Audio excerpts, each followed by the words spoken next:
আগামী 10ই মে বিশ্বকবি রবীন্দ্রনাথ ঠাকুরের ১৬৫তম জন্মবার্ষিকী উপলক্ষে শিলচরের সঞ্জীবনী ফাউন্ডেশনের উদ্যোগে অনুষ্ঠিত হতে চলেছে দিনব্যাপী বর্ণাঢ্য অনুষ্ঠানমালা।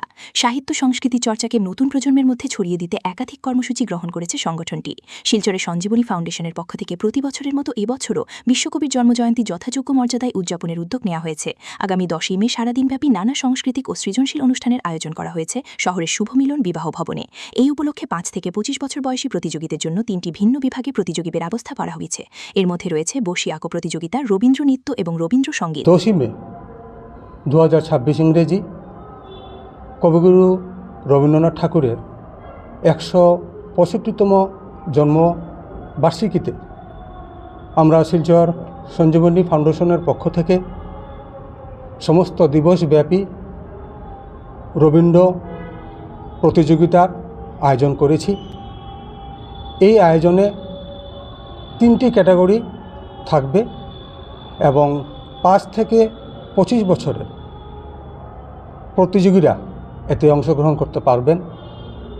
আমরা প্রতি বছর এই অনুষ্ঠান করে থাকি, কারণ বর্তমান সময়ে আমাদের ছাত্রছাত্রীরা মোবাইলের মধ্যে এমনভাবে ওরা ঢুকে গেছে যে আমাদের সাংস্কৃতিক ঐতিহ্য যেটা আছে, বাংলা সাহিত্য যেটা আছে, সেটা প্রায় বিলুপ্তির পথে।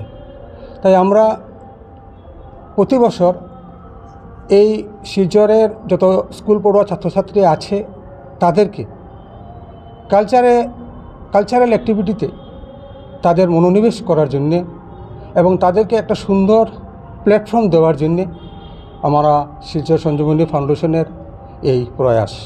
এই প্রতিযোগিতায় স্কুল এবং কলেজ গোয়িং যারা আছে সব প্রতিযোগীরা এতে যোগদান করতে পারবেন। তো আমাদের এই প্রতিযোগিতায় মোট 3টি ক্যাটাগরির কম্পিটিশন হবে। প্রথম ক্যাটাগরিতে থাকছে আপনার বসে আঁকো প্রতিযোগিতা। বসে আঁকো প্রতিযোগিতায় আবার 3টা সাব ক্যাটাগরি আছে, যেমন এখানে বয়সসীমা দেওয়া আছে।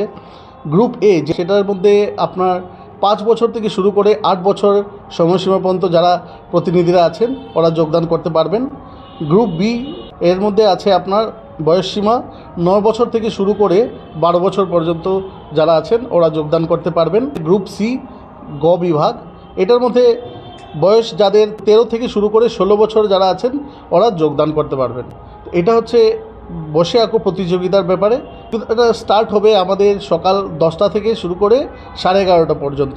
এই প্রতিযোগিতায় আমরা চার্ট পেপার আমরা নিজের থেকে প্রোভাইড করব, আর যারা ভাগ নেবেন, এটাতে অংশ নেবেন, ওদেরকে রিকোয়েস্ট করা হচ্ছে ওরা ওদের ড্রয়িং আইটেমস, ড্রয়িং সামগ্রী যা আছে ওরা নিজের থেকে নিয়ে আসার জন্য।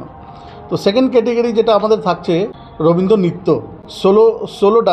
সোলো ডান্স হবে এটাতে। এটার মধ্যেও আমরা আবার 3টে ক্যাটাগরি রেখেছি। তো এটার মধ্যে গ্রুপ এতে 5 বছর থেকে শুরু করে 10 বছরের বয়সের যারা প্রার্থীরা আছেন ওরা এতে যোগদান করতে পারবেন। গ্রুপ বি এবং খ বিভাগ, এটার মধ্যে বয়সসীমা যেটা নির্ধারণ করা হয়েছে সেটা হচ্ছে আপনার 11 বছর থেকে শুরু করে 15 বছরের, এবং গ্রুপ সি 16 বছর থেকে শুরু করে 25 বছর পর্যন্ত সময়সীমা আমরা রেখেছি, বয়স যাদের আছে ওরা এতে যোগদান করতে পারবেন। তো এই রবীন্দ্র নৃত্যটা স্টার্ট হবে বিকেল 12টা থেকে 3টে পর্যন্ত চলবে।